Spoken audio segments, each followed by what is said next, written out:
Catherine Matoche a fait ses adieux au JT du week-end de France 3 ce dimanche 2 juillet. Un départ compliqué par un souci technique, qui a valu les excuses de la chaîne. La journaliste a accepté de donner une interview à Télé Loisirs pour revenir sur cette soirée spéciale. Catherine Matoche a lancé la série des adieux des journalistes titulaires des JT nationaux de France 3, édition qui s'arrête à la fin de l'été. Un moment forcément chargé en émotions qui, pourtant, a été subtilisé aux téléspectateurs par le lancement trop rapide de la publicité. CIST finalement Laurent Delahousse, lors de son propre JT, qui a diffusé la séquence non vue par le public, profitant de cette occasion pour adresser un joli message à sa consoeur. Après 4 décennies sur la chaîne, Catherine Matoche tourne une page importante de sa carrière. À l'occasion de ce grand moment, elle a accepté de répondre aux questions de Télé Loisirs, afin d'évoquer ce journal, l'écriture de son message aux téléspectateurs, sa réaction aux soucis techniques et son avenir. Catherine Matoche revient sur son dernier JT sur France 3, « Mon obsession était d'être digne Télé Loisirs », comment s'est décidée la date de ce dernier journal ? Catherine Matoche, je ne sais plus quand la date a été arrêtée, mais nous nous sommes calés sur la date de mes vacances car je ne me sentais pas de revenir après, pour quelques jours de 19 et 20e. Dans quel état d'esprit étiez-vous au moment de prendre l'antenne dimanche 2 juillet 2023 ? J'étais en mode guerrière, je ne voulais pas succomber à mon hypersensibilité légendaire. Mon obsession était d'être digne pour les téléspectateurs, compte tenu de l'actualité, mais aussi digne pour les équipes. Je voulais leur offrir mon énergie positive qui aide plus que des larmes. C'était mon obsession. Une semaine avant, je n'étais pas dans cet état. Dans quel état étiez-vous ? Le week-end de précédent, j'étais très triste, donc je me suis donné un coup de pied aux fesses et je me suis dit que je n'avais pas le droit d'être ainsi car chacun vit avec ses difficultés. Et pour une fois, je peux le dire, je suis fier de moi parce que j'ai tenu le cap. De plus, j'ai adoré l'hommage de Francis Letellier qui m'a porté, tout comme le reportage qui m'a été consacré. C'était de la dentelle. Il faut que je revoie ce sujet calmement. Étiez-vous dans le même état qu'à l'accoutumée durant ce journal ? J'étais plus concentré encore, je me suis isolé mentalement, comme pour un JT sur le terrain. Ce journal est devenu un moment exceptionnel et très fort pour moi. Juste avant l'hommage, il y a eu un sujet sur le vainqueur de l'étape du Tour de France, je trouvais sa performance incroyable, ça m'a beaucoup ému et les larmes sont montées.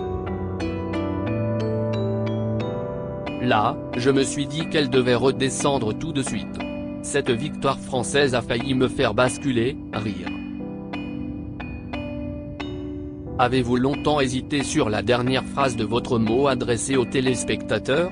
Je vais être très honnête, CIST un ami qui me l'a soufflé et je lui rends hommage. Je l'ai trouvé génial, et je me suis dit que ça allait me donner envie de rire en terminant par Madame M, bonsoir. Je trouvais cette chute subtile, il y avait de l'humour.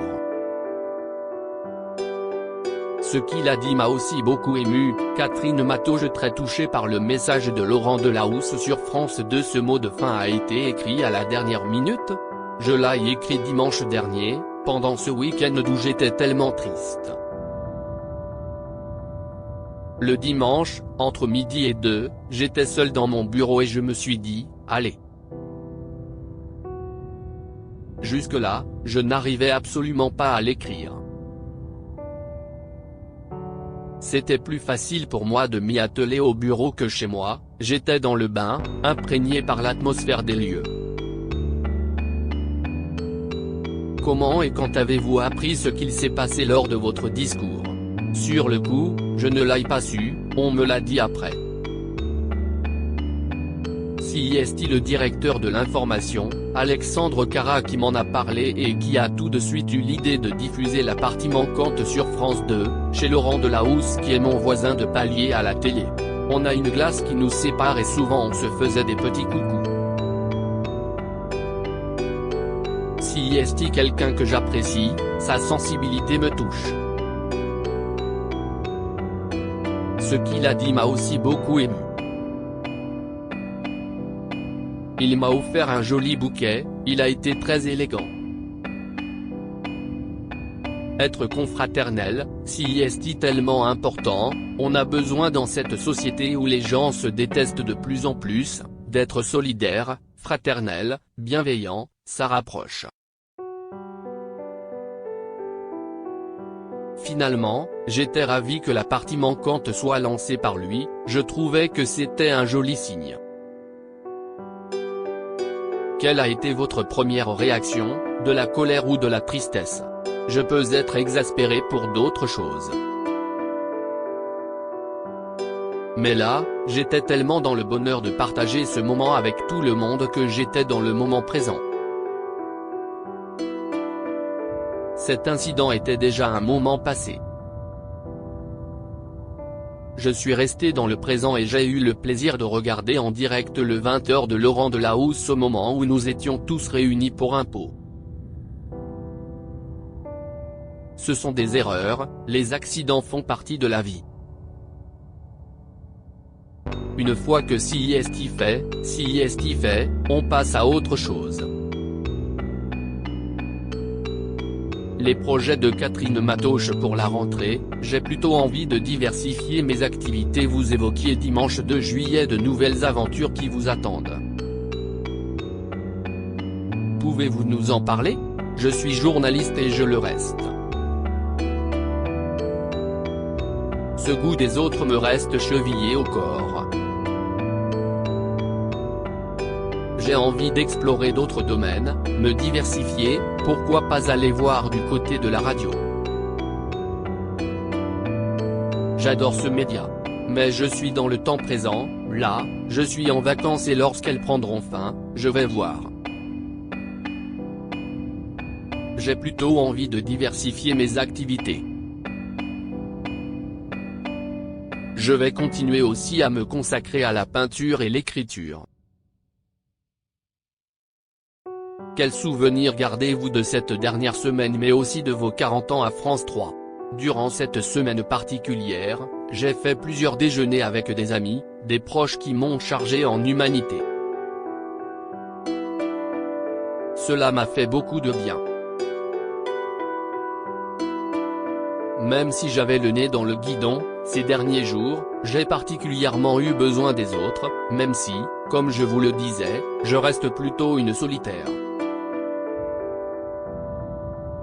Quant à ces 40 ans, vous savez, ma philosophie est, je vis et j'efface pour avancer.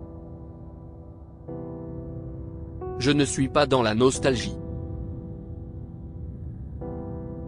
Avez-vous reçu des témoignages amicaux d'autres journalistes? J'ai reçu une dose d'amour maximale, je vais mettre plusieurs jours avant de répondre à tous ces messages de confrères par mail et SMS. Pour moi, c'est très touchant. Je suis plutôt une solitaire dans la vie, ému, sa voix se brouille un peu, note de la rédaction, ces hommages de mes confrères me touchent particulièrement. J'ai consacré ma vie à ces journaux, en toute simplicité et en restant tel que je suis, je découvre tout à coup tout ce qu'ils pensent. C'est super touchant. Quel est votre état d'esprit aujourd'hui? France Télévisions reste ma maison, comme me l'a aussi dit Alexandre Cara.